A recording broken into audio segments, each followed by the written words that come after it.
Hi guys, nagluto ko og kanang breast chicken thigh.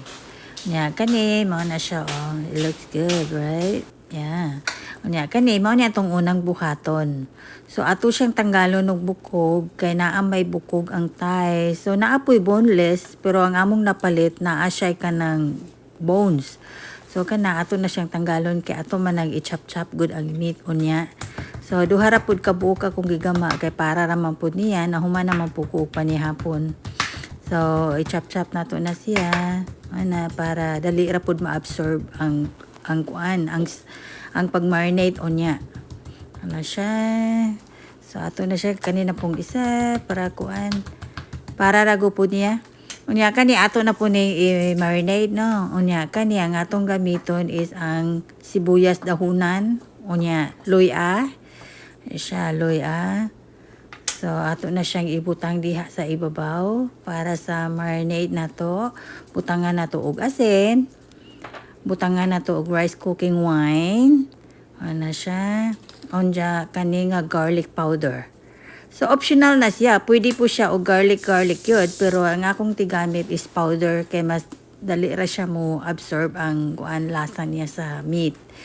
So ano na siya. Ato na siyang kuan na. So ato na siyang i-marinate og 20 minutes. So maghuwat ta og mga 20 minutes before nato lutuon no. So mao na siya.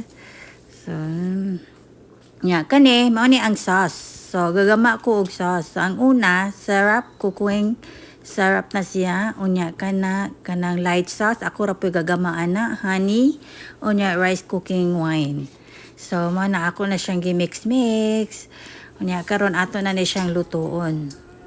So ang paglutuan ni niya adto ta maguna sa meat kay ug ari manggita sa skin. Ang skin niya masunog og dali. So ari ta sa kuan unya ato na po na siyang bali-baliho na siya para both side maluto. So luto naman siya so ato na siyang balihon. Mana. So kani unya pwede na siya butangan ng sauce. So mana ag sauce nga atong gigama ganina. Mao na siya. So gang na unya atong takuban kay aron ang sauce maay muluto dito sa meat. So mag-caramelize po na siya unya magkuan na siya oh look. Oh nice na kayo siya tanawon. So naana nagluto na siya dito sa iyang sauce nga gisagol na to ganina no. So mo na. So dadan, it's ready. So mo ni. So ato na siyang kanang katon og slice. So ato na siyang katon og slice. Yan. Para ato po siyang i-decorate dito sa kanon. So mura po siya og kanang kuan, teriyaki chicken, but usually it's not teriyaki chicken. Similar lang siya pero kay dili man gud siya teriyaki sauce ang gigamit nato ana.